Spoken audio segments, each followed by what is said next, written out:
Okay, here's what you're gonna do.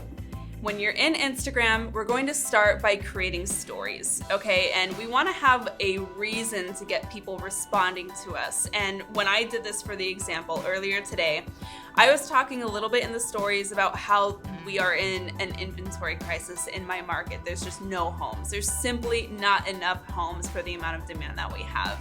And that's enough to get anyone talking. So my goal here is to try to generate potential seller leads. We all want listings right now, especially right now. And so I went onto the stories and I shared just a really quick screenshot like this, talking about why we needed more homes on the market. I then created another story where I added a poll. Add a poll, and that is going to be a really simple call to action for your viewers to engage with. Why is this super simple? Because as silly as it might sound, we want to remove as much friction from getting engagement from our audience as possible, and a little tap on a poll is enough to suss out the hand raisers, and it's easy enough for followers to do even if they're just not quite ready to move forward right away. Okay, so as you are creating your poll, you want it to be a really simple yes or no question, or just a one-word response. For me, I find yes or no works really well because that is kind of interchangeable with any call to action we have. And you'll see in this example, I simply uploaded a blank background with my little logo at the bottom, and I said, can you help me out? If you're a homeowner, can you answer a few quick questions?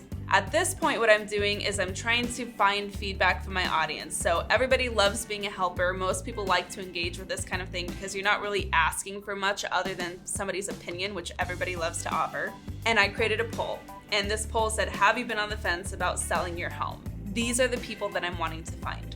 Simple poll, yes or no. After we create that poll, we're gonna wait. Okay, just let it simmer, let it get around to your audience. Now, this is really cool because as a general rule of thumb, your stories are going to get more engagement, more views, more interactions than posts in your feed anyway. So we're gonna set it, we're forgetting it for just a couple of hours to get some engagement on it.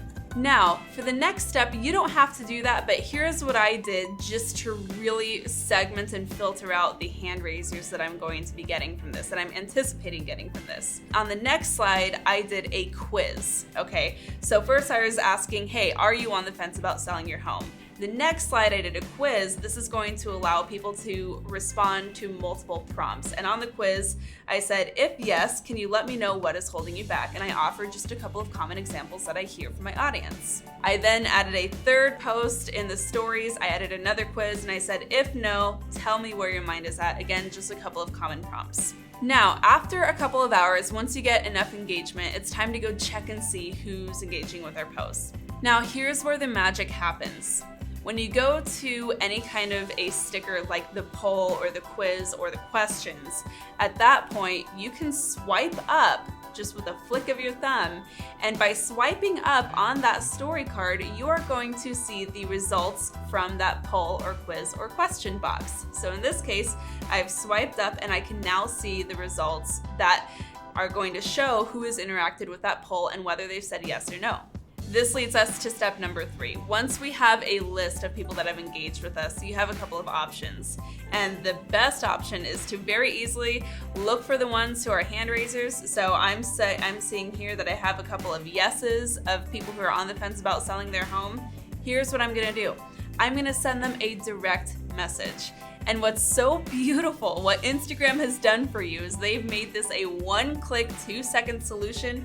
You're gonna hit that little paper airplane icon, and it is going to send them a direct message from this poll. So they're going to have an idea of what it is you're responding to them from, and it just makes it so easy for you.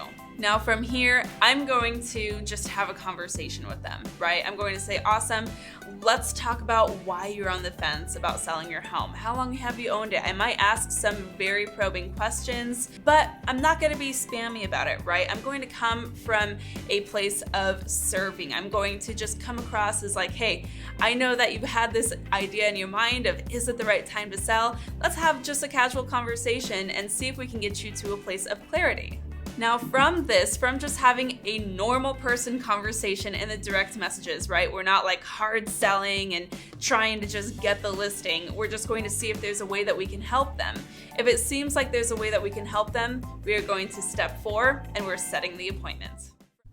Thank you so much for watching this quick win series here on our YouTube channel. Of course, any resources or additional videos mentioned during this quick win are linked below in the caption, so check that out. And if you have not yet, be sure to hit subscribe to this channel and hit that bell notification icon to be notified every time we're dropping other quick wins just like this.